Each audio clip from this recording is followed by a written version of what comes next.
Además, que usted también hace el control cuando la parte contraria pide una prueba, usted le va a hacer ese filtro, ese control para ver si usted pide o no al juez que rechace esa prueba, para que no entre al proceso.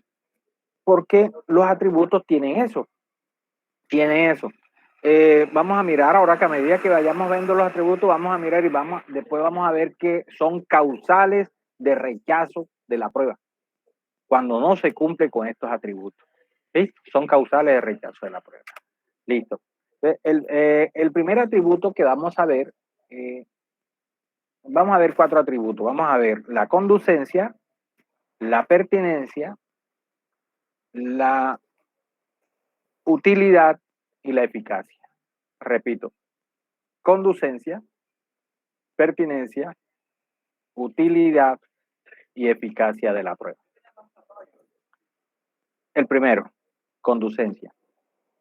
¿En qué consiste la conducencia? La conducencia consiste en la idoneidad legal de una prueba para probar determinado hecho. Idoneidad legal de una prueba para probar determinado hecho. O sea que, de acuerdo con eso, la prueba debe estar autorizada por la ley para probar ese hecho. Porque hay pruebas que no nos sirven para probar determinados hechos.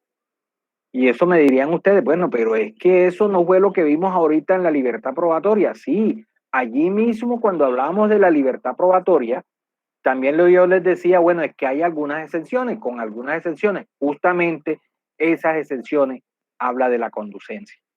¿Listo?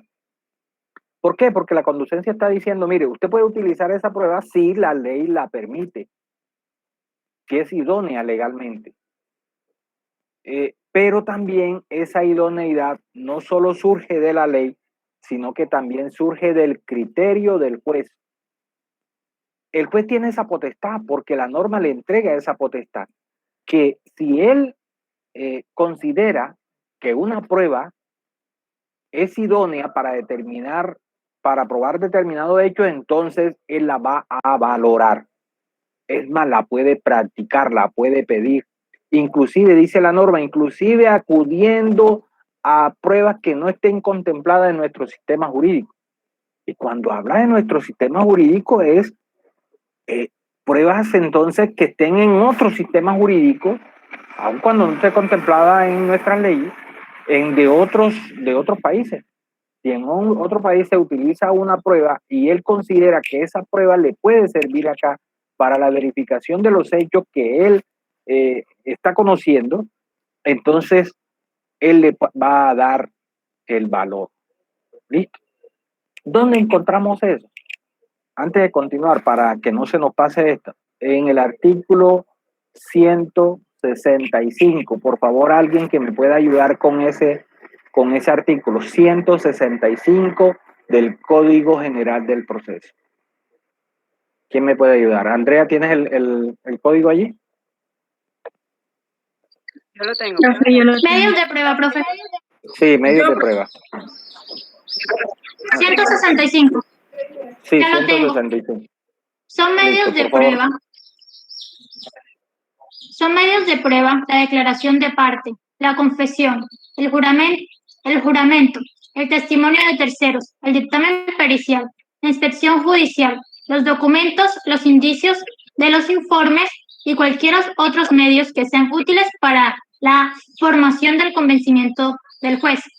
El juez practicará las pruebas no previstas en este código de acuerdo con las disposiciones que regulen medios semejantes o según su prudente juicio, preservando los principios y garantías constitucionales. Lo escucharon. O sea que el juez está autorizado para practicar pruebas aun cuando no estén ahí en el código de eso. Ahí ella, en el listado que hizo, ahí hay 9 medios probatorios.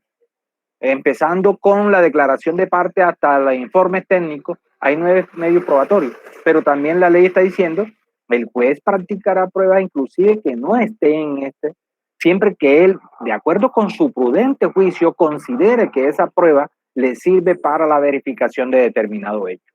Entonces, fíjense que la idoneidad no solo surge de la ley, sino que también surge del criterio del juez, de acuerdo con lo que acabamos de leer. Porque dice, de acuerdo con su prudente juicio, es el criterio del juez el que va a operar en ese momento. Entonces, eso es la conducencia. La conducencia entonces es la idoneidad legal de la prueba, pero también la que el juez considere idónea para probar determinado hecho. Vamos a mirar unos ejemplos que son bien palpables de dónde se aplica esa idoneidad de la prueba. Tenemos dos categorías que son la prueba. Listo, dale. Tenemos dos categorías. Uno que es la prueba ad substantiam aptus. Ad substantiam, termina en M, substantiam aptus. Pruebas ad substantiam aptus, que traduce para la existencia sustancial del acto. Prueba para la existencia sustancial del acto. Pruebas ad substantiam actus. Y la prueba ad probationem, termina en M, ad probationem, que son las pruebas para probar. Entonces, vamos a ver el primer concepto, la prueba ad substantiam actus. ¿Cuáles son las pruebas ad substantiam actus? Aquellas que se requieren para la existencia sustancial de un determinado acto. ¿Qué quiere yo decir? Que ahí la ley establece unas formalidades que se deben cumplir para que el acto nazca a la vida jurídica. Porque si usted no cumple con esas formalidades, el acto es inexistente. El acto no nace a la vida jurídica. Ejemplo, jóvenes, ejemplo. La propiedad inmueble. La prueba de la propiedad inmueble. ¿Cómo establece la ley que se prueba la propiedad inmueble? Con la escritura pública debidamente registrada. O sea, son formalidades que usted tiene que cumplir. Si usted va a comprar un bien inmueble, usted está obligado por ley a acudir ante un notario para que se otorgue una escritura pública de compra-venta y después esa escritura pública tiene que ser registrada. Si usted no cumple con esa formalidad, usted nunca compró el inmueble. Aun cuando usted lo haya pagado, aun cuando le hayan entregado el bien inmueble, usted nunca fue dueño, propietario, no obtiene la propiedad, porque la ley dice que tiene que hacerse de esa forma. Entonces, esas son formalidades necesarias para la existencia sustancial de ese acto.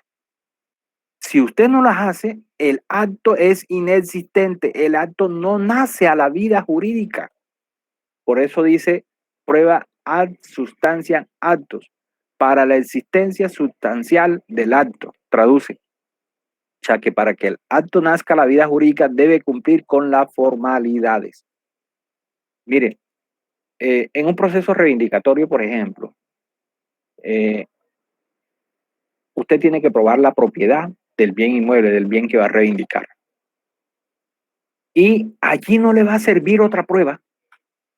Vamos a suponer que usted le toma poder a una persona porque dice, mire, es que yo compré ese bien y después entró, yo lo llevaba más de 30 años en ese predio y después vino otra persona y me privó de la posesión de ese predio. ¿Será que usted puede pedir probar la propiedad inmueble sobre ese predio? Pues si esa persona tiene la escritura pública debidamente registrada, lo puede probar. Pero resulta que lo que le dice él, la prueba que tiene es que tiene el testimonio de la persona que le vendió y tiene el testimonio de las dos vecinas que en su momento ya estaban viviendo ahí, la buscaron como testigos de la negociación y resulta que usted lleva esos 3 testigos al juez y el juez le recibe los testimonios y dice el que le vendió, sí señor, yo le vendí esa casa hace más de 30 años y él me la pagó enseguida y yo se la entregué enseguida, esa casa es de él. Las dos testigos, que son las dos vecinas de los lados, dicen igual cosa. Dice, sí señor, esa casa él la compró hace más de 30 años porque nosotros estuvimos en el acto de compraventa, estuvimos allí, fuimos testigos de que él la compró y de que desde ese momento está viviendo en esa casa y la pagó enseguida. O sea, ellos están hablando del acto de compraventa, pero ese acto nació a la vida jurídica, jamás. ¿Sabe por qué? Porque esa prueba no es idónea. Esa prueba no es la que dice la ley para probar ese hecho. Esa prueba no es conducente. Esa prueba es inconducente.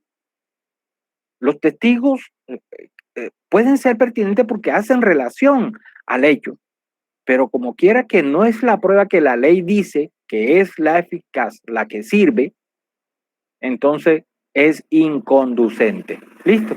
Ahí estamos frente a un caso de conducencia de la prueba. Pasamos a ver la prueba, los requisitos aprobaciones o requisitos para aprobar. En este caso, el acto sí nace a la vida jurídica, solo que la ley exige que para aprobarlo tiene que ser con determinada prueba. Ejemplo, el parentesco. ¿Quién de ustedes me dice cómo se prueba el parentesco? Escucho, a ver. Con el registro civil, bro. Con el registro civil, dice Juan Carlos. ¿Quién más? Con una prueba de ADN. Gabriel le dice con una prueba de ADN. ¿Quién más? Profesor, yo también digo que el registro civil. Marco con el registro civil. ¿Quién más? Yo digo que es con la Yo también opino lo mismo, pero en este caso serían Diana. ambos, tanto el registro de la persona, porque obviamente cuando se tiene un hijo tú lo registras y ahí se comprueba el parentesco, y en caso de que se quiere saber, pues una prueba de ADN. Diana dice con el acta de nacimiento, bro. Antonio con el acta de nacimiento. Bien, ¿qué más? Bien, vamos a hacer. Profe, porque es que yo digo que porque, por ejemplo, si yo voy a comprobar que yo tengo, por ejemplo, un parentesco con una persona, por ejemplo, con alguien que supuestamente es un primo, yo voy a hacerme una prueba de ADN si se tienen dudas algunas, porque creo que si es con registro civil, no creo que haya algo donde diga, no, tú eres primo de esta persona. Digo yo, a causa de lo que pienso. Listo. ¿Hay alguien, algún otro concepto? Bien, vamos a precisar. Vamos a precisar. Una cosa es probar la filiación y otra cosa es probar el parentesco. ¿Listo? Cuando se va a probar la filiación, es decir, cuando el hijo no ha sido reconocido, hay la necesidad de probar la filiación. Ese es lo que se llama el proceso de paternidad, para la declaratoria de paternidad, ¿verdad? Entonces, allí sí necesitamos el examen de ADN para probar la paternidad. Pero eso es diferente a la prueba del parentesco. Cuando se obtiene esa sentencia, hay que inscribirla en el registro civil. Cuando el papá reconoce al hijo, se hace la inscripción en el registro civil. Y ya después lo que se va a aprobar es el parentesco. ¿Listo? Usted en un proceso donde va a reclamar herencia, donde va a actuar como heredero de, donde lo esté mandado como heredero de, entonces ahí lo que se prueba es el parentesco. Allí la prueba que la ley exige es la de el registro civil. ¿Listo? Una vez que se pruebe el parentesco o una vez registrado, entonces una vez que se pruebe la paternidad, se registra la sentencia, o una vez que la persona haya sido reconocida, entonces se hace el registro y después se prueba el parentesco. ¿Listo? Entonces no se confunda lo que es la paternidad con el parentesco. Para probar el parentesco, la ley dice con el registro civil. Ese es un requisito aprobaciones. ¿Por qué? Porque el acto sí nació a la vida jurídica. El muchacho sí nació hace rato y está comiendo desde que nació. O sea que no podemos negar la existencia. Solo que para yo probar de que ese es hijo mío, de que yo soy hijo de, entonces necesito de registro civil. ¿Listo? Entonces, Bien, y lo que decía acá Dayana, si hay unos primos, entonces tienes que probar ese parentesco, pero irte a las líneas para decir entonces, bueno, voy a probar de que esa persona es primo mío. Entonces tú tienes que aportar el certificado de tuyo donde aparezca que quiénes son tus padres. Después tienes que aportar el certificado de los padres donde aparezca quiénes son los padres de tus padres, o sea, porque se tiene que subir al tronco común. Y después de eso tiene que aportar el certificado de los tíos para que probar de que son los mismos padres, y después el del primo para probar de que los padres son hermanos. Entonces, pero tendrías que hacer esa cadena para hacerlo. Y a veces hay la necesidad de probar esos parentescos, pero tiene que hacerse esa cadena para poder probar. ¿Listo? ¿Alguna pregunta? Gabriela. Si usted al inicio dijo que para este caso la ley determinaba los medios de prueba, o no sé si yo entendí mal. Sí, para este caso, para los requisitos aprobaciones, la ley es la que dice cómo debe probarse. Pero fíjate, ¿cómo debe probarse? La ley no está diciendo para que nazca la vida jurídica el acto, no. Eso es allá en requisito ad sustancia en acto. Acá el requisito aprobaciones es que la ley dice cómo debe probarse. Bien. Es una especie de lo que vamos a mirar más adelante como tarifa legal, que es uno de los sistemas probatorios que existió y que en algunas partes todavía, y hay rezagos, y en algunas partes todavía se utiliza. ¿Listo? Ahora, estos no son los únicos dos eventos, bajar sustancia en acto y aprobación, los únicos dos eventos donde podemos hablar de conducencia de la prueba. Nosotros también podemos hablar de conducencia de la prueba siempre que una prueba sea autorizada, permitida dentro de la libertad probatoria para probar determinado acto. Ejemplo, si usted va a probar una obligación que con usted tiene otra persona, de un crédito, por ejemplo, y usted tiene un documento escrito en su libreta donde esa persona se obliga a pagar a usted determinada suma en determinada fecha, y aparece los nombres de los obligados, del obligado y del beneficiario, ahí estamos frente a un título ejecutivo. Pero también un título ejecutivo sirve también una letra de cambio, que es un título de valor, un cheque, un pagaré, o una escritura pública donde se recoja la obligación. Entonces fíjense que allí podemos utilizar cualquiera de esos documentos para aprobar esa obligación, siempre que cumpla con los requisitos que la ley dice para que preste mérito ejecutivo. Debe estar contenida en un documento que sea claro, expreso, exigible, que provenga del deudor, que constituya plena prueba en su contra. O sea, cumple con esos requisitos de ley, entonces no importa en qué documento usted lo tenga. Si cumple con esos requisitos, le sirve para aprobar. Si usted va a aprobar una incapacidad, ¿cuál es el documento que le sirve para aprobar la incapacidad? La certificación del médico que está diciendo. Entonces, esas son pruebas conducentes, idóneas. Usted no va a probar, venga, no, es que yo voy a probar la incapacidad médica y entonces, venga, yo traigo aquí una declaración, esta persona me tomó la temperatura y sabe que yo tenía, y le van a preguntar, ¿y usted es médico? Sí, no. Ah, ya, ¿y cómo sabe entonces qué enfermedad tenía? O sea, no va a poder hacerlo porque entonces para eso, digo, no, se necesita de unos conocimientos técnicos y eso lo tiene el médico y por lo tanto el médico le certifica a usted la incapacidad.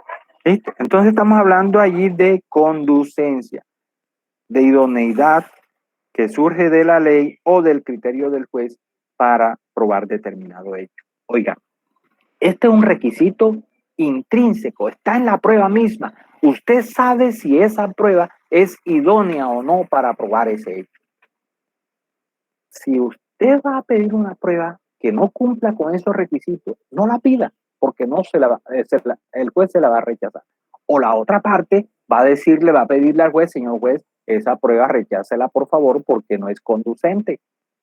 Por inconducente se la van a rechazar. O usted, si la otra parte es la que la pide, pero ya usted sabe que esa prueba no es conducente, entonces usted pide al juez que la rechace por inconducente. Es que sirve en doble sentido, ¿no? Porque eso es que tenemos que manejar este concepto para que usted lo pueda aplicar. ¿Listo? Profe. Adelante. Disculpe que le interrumpa, lo que pasa es que perdí el audio aproximadamente como 10 segundos para ver si me puede hacer el favor de repetir. ¿Qué fue lo último que dijimos, Daniela? Estaba diciendo de la conducencia de la prueba y que eran conducentes e idóneas, y de ahí perdí el audio. A mí me da la impresión, Daniela, que tú, y además que te estoy viendo que pues vas escribiendo todo, yo les voy a hablar de dos sistemas de estudio para que lo tengan en cuenta y lo sometan a su consideración, y el que lo quiera aplicar, pero que a través de la experiencia he podido decantar dos sistemas de estudio. Hay uno intermedio, pero estos extremos que les voy a hablar. Hay un sistema de estudio donde yo como estudiante estoy al pendiente de todo lo que diga el docente y voy a llevar todo lo que él diga a mi libreta.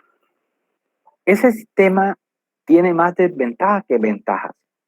¿Por qué? Porque ese sistema me permite a mí llevar en forma fiel lo que dijo el docente, pero yo no voy a entender gran cosa de lo que está diciendo, porque la mente, bueno, yo he conocido poquitas personas que pueden hacer eso, que pueden llevar todo eso pendiente y pueden ir procesando. Conmigo estudiaba una compañera que podía hacer eso. Yo no, pues realmente yo no, bueno, como yo utilizo el otro sistema, creo que yo no podría hacer conmigo. Entonces, mientras la mente está ocupada en escuchar lo que le está diciendo el docente, usted no está procesando la información. ¿Listo? Eso le quita comprensión a la información. Tanto es así que cuando sucede eventos como estos que tuvo Daniela ahorita, ella me está preguntando, pero otras veces podemos dejar nosotros el espacio para ver si después buscamos, nos dicen qué fue lo que se dijo, algo tal, lo llenamos, pero esos espacios nunca se llenan. Nunca se llenan, quedan así. Y cuando yo voy a leer, no voy a entender lo que se dice, porque como está corto, entonces no voy a entender qué es lo que se dice. Además que cuando yo voy a leer estas clases, entonces cuando la voy a analizar y entonces completamente nuevo, si surge alguna inquietud, no la hice en su momento, ahora me voy a quedar con esa inquietud, con esa incógnita. Ese es un sistema. El otro sistema, ¿cuál es?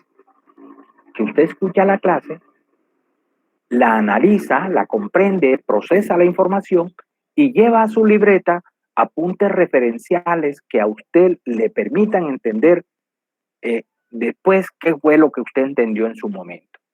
Miren, en el primer sistema, usted a la semana va a leer y ya no se acuerda de nada de lo que dijo el profesor.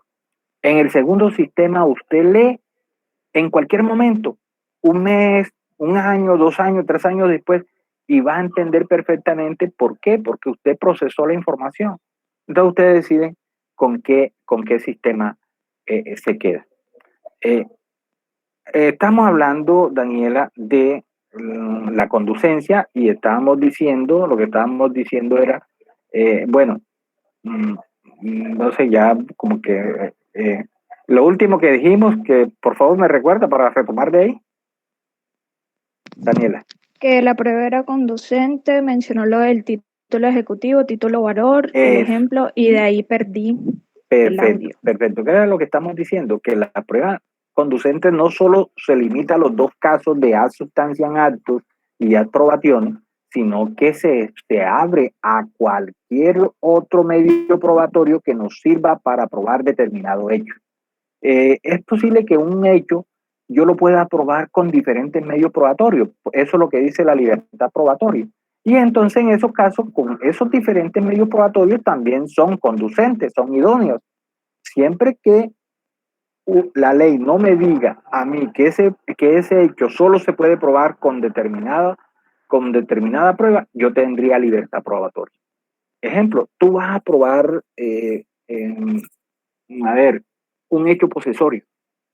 Tú estás ejerciendo una posesión sobre la vivienda donde tú resides y vas a probar un hecho posesorio. ¿Cuál?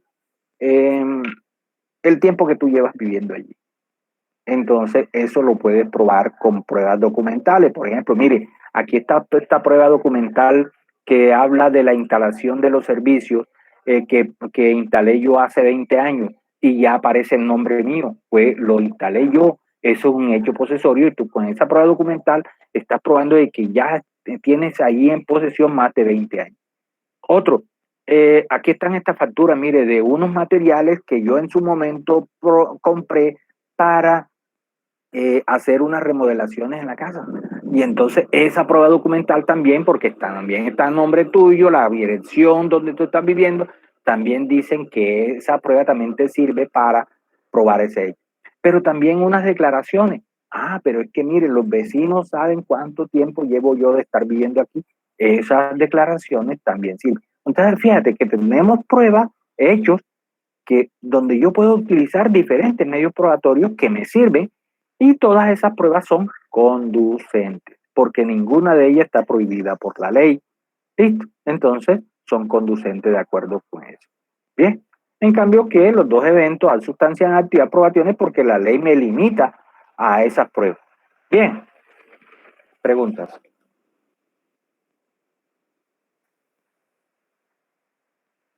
Pasamos a ver la pertinencia.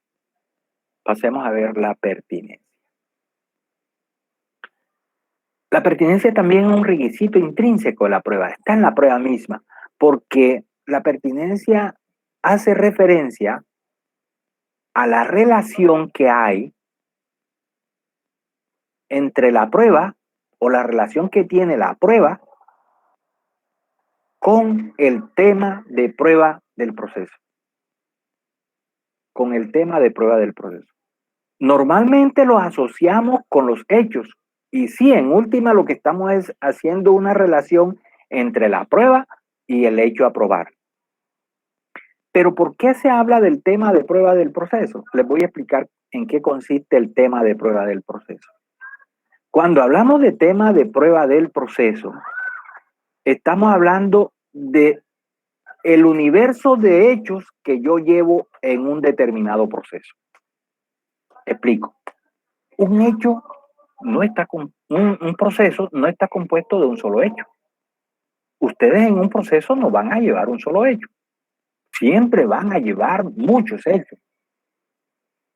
Tomemos un ejemplo. Como estamos en prueba, podemos tomar un ejemplo civil, administrativo, penal. Vamos a tomar en la parte general de la prueba, vamos a tomar un caso penal.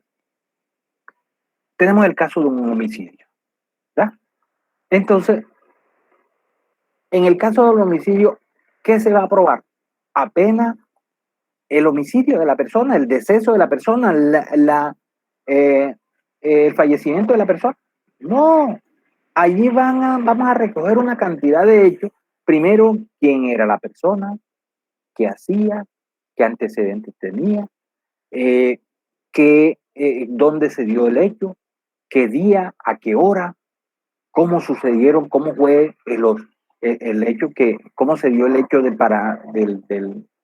del atentado, después cuáles serían los móviles, las razones, ¿verdad? O sea, lleva una serie de hechos a ese proceso, que esa serie de hechos, ese conjunto de hechos se le llama tema de prueba del proceso.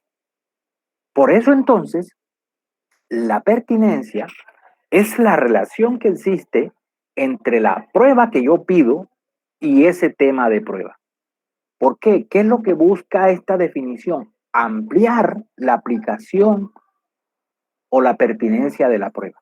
Porque imagínense ustedes si la prueba dijese, la pertinencia dijese que es la relación entre la prueba y el hecho, pero resulta que en un proceso no lleva un solo hecho, sino un universo de hechos. Entonces, si esa prueba no guarda relación con un hecho, pero sí con otro de los hechos que hacen parte del tema de prueba del proceso o del universo de prueba de ese proceso, entonces también es pertinente. ¿Listo? Es como para ampliar la pertinencia. ¿Listo? Entonces es eso. Esa es la pertinencia. La relación existente entre la prueba y el tema de prueba del proceso, pero el tema de prueba del proceso está conformado por el universo de hechos que yo llevo en ese proceso. ¿Listo? Ahora, cuando una prueba es conducente, oigan esto, cuando una prueba es conducente también es pertinente. Porque claro, siendo conducente, es la idónea, autorizada por la ley, luego también, y me sirve para probar determinado hecho, eso quiere decir que es pertinente. Pero una prueba podría ser pertinente y no conducente. Fíjense, lo contrario no es posible que no lo sea. Ejemplo, una prueba puede tener relación con el hecho, pero podría no ser la autorizada por la ley. ¿Dónde lo vimos? Ahora rato decíamos que para probar la propiedad inmueble, usted lleva 3 testigos y los testigos van a decir, sí señor, él lo compró, sí señor, yo se lo vendí, sí señor, él pagó el precio. O sea, es una prueba que guarda relación con ese hecho, porque está hablando de ese hecho. Pero ya dijimos que esa prueba no es conducente porque no es la autorizada por la ley. Luego entonces, siendo pertinente, no es conducente. Pero siempre que sea conducente, si es la escritura pública lo que estoy aportando, si es el registro civil lo que estoy aportando, si es el título ejecutivo lo que estoy aportando, que me sirve para probar ese hecho, entonces es contundente, es conducente y también pertinente. ¿Sí? Profe, Bien. una Adelante, pregunta. te escucho. ¿Qué pasa cuando la prueba es pertinente pero no conducente? O sea, es decir, la prueba sigue siendo válida y tenida en cuenta en el proceso. Bien, Valentina. Es buena que pidas esas aclaraciones. Mira, cualquiera de estos 2 requisitos que falte es causal de rechazo de la prueba. Tienen que ser concurrentes, ¿oí? Entonces, por ejemplo, esas declaraciones que dijimos en ese caso, el juez te la va a rechazar o el otro abogado va a pedir, señor juez, rechácelo porque esa prueba no nos lleva a nada, no nos lleva a probar la propiedad inmueble y por lo tanto no sirve y entonces causal de rechazo. Siendo pertinente, pero no conducente, se rechaza la prueba, no sirve, ¿sí? No sirve, porque tiene que concurrir, tiene que ser conducente y pertinente. Siendo conducente, ya dijimos, es pertinente. Bien. Veamos la utilidad de la prueba. Cuando decimos que una prueba es útil. Decimos que una prueba es útil cuando lleva alguna probanza al proceso. Oigan esto, cuando lleva alguna probanza al proceso. Cuando sirve para probar determinado hecho en el proceso. Lo que pasa es que hay unas pruebas que son más útiles que otras. Hay unas pruebas que tienen un mayor peso probatorio que otras. Hay unas pruebas que apenas son indiciarias, pero resulta que como la valoración de la prueba se hace en conjunto, ¿se acuerdan?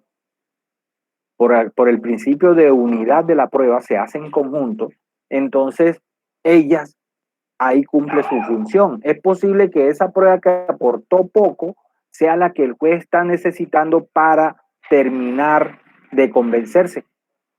Claro. Entonces, justamente, sí, habría algo, pero mire, es que este indicio va también a favor de esto, de estas pruebas, entonces eso le da fuerza, le da fuerza.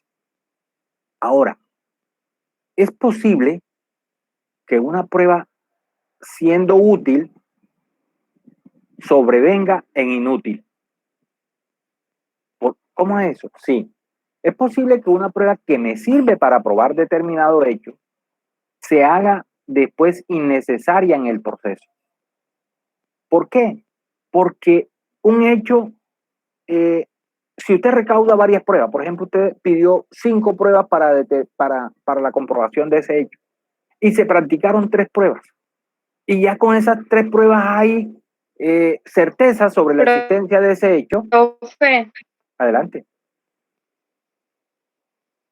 Adelante, te escucho. Disculpe, lo que pasa es que se me entrecortó el audio ahora que estaba diciendo que una prueba, siendo útil, podía terminar ¿qué? No escuché porque el audio sonó raro. Devenir, o sea, sobrevenir en inútil. ¿Listo? En inútil. ¿Cómo es eso? Y lo estoy explicando. Lo siguiente, Daniela. ¿Cómo es eso que una prueba siendo útil puede devenir en inútil?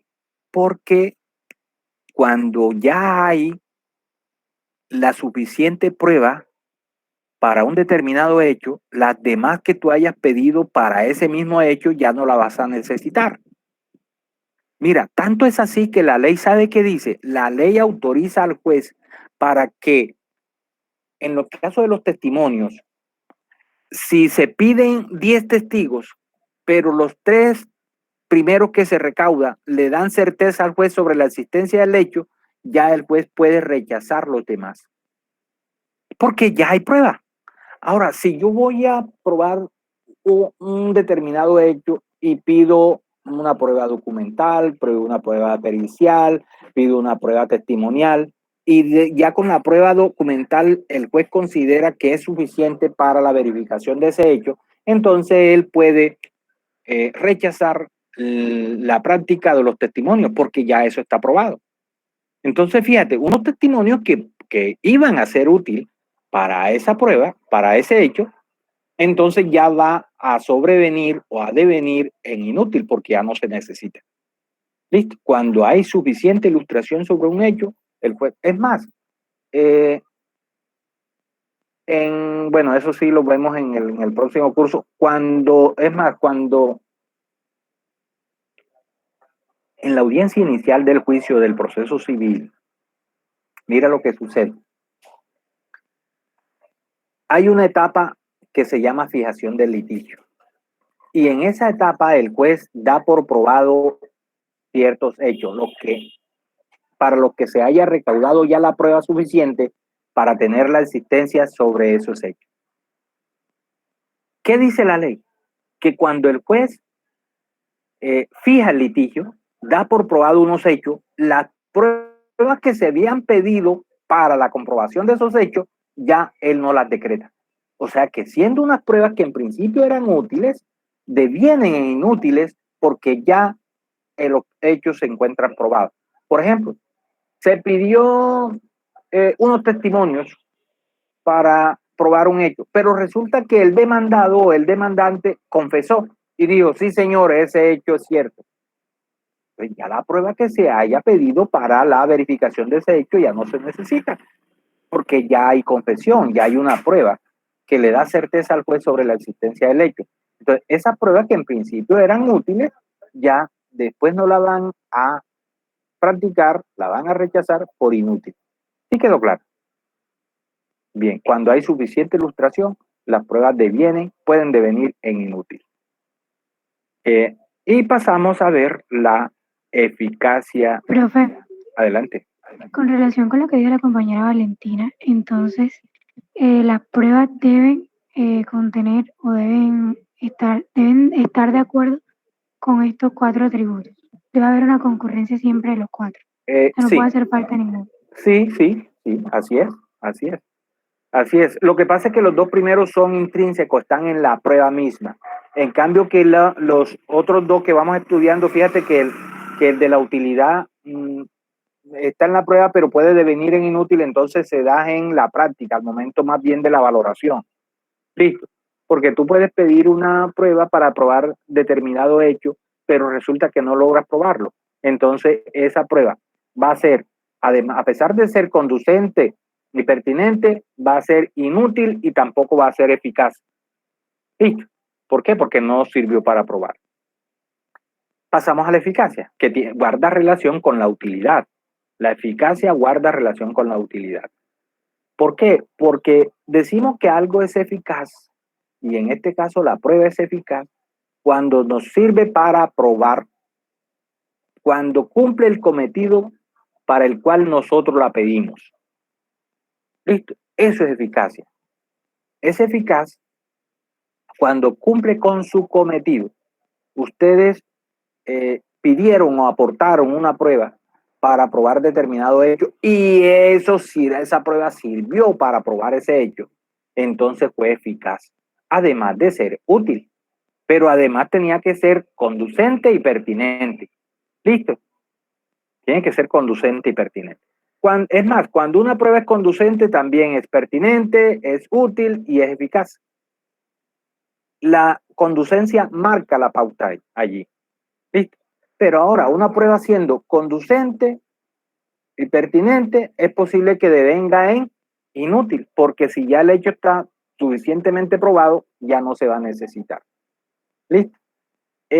Una prueba es posible que no alcance a probar, entonces sería inútil y no sería eficaz. Sería ineficaz en ese caso. ¿Listo? ¿Alguna pregunta? Profe, sí, profe, disculpe. Tengo mucha interferencia con el internet. Dijo que para que la prueba sea eficaz se requiere que sea útil, ¿no? Sí, así es. Guarda mucha relación la eficacia con la utilidad. Sí, pero la prueba es eficaz cuando cumple con su cometido, cuando te sirve para lo cual tú la pediste, o la aportaste, o la practicaste. ¿Listo? Cuando cumple con su cometido. Si te sirvió para probar lo que tú querías probar, entonces esa prueba fue eficaz, pero también naturalmente fue útil. ¿Listo? Bien. ¿Alguna pregunta? Bueno, dejamos allí en los atributos. Veo que tenemos 57, entonces voy a partir de la buena fe de que todos están al tanto y ojalá me cojan las sugerencias, jóvenes, que pues tomen conciencia de la importancia de formarse. ¿Listo? Nos vemos en la próxima clase. Que tengan buena noche.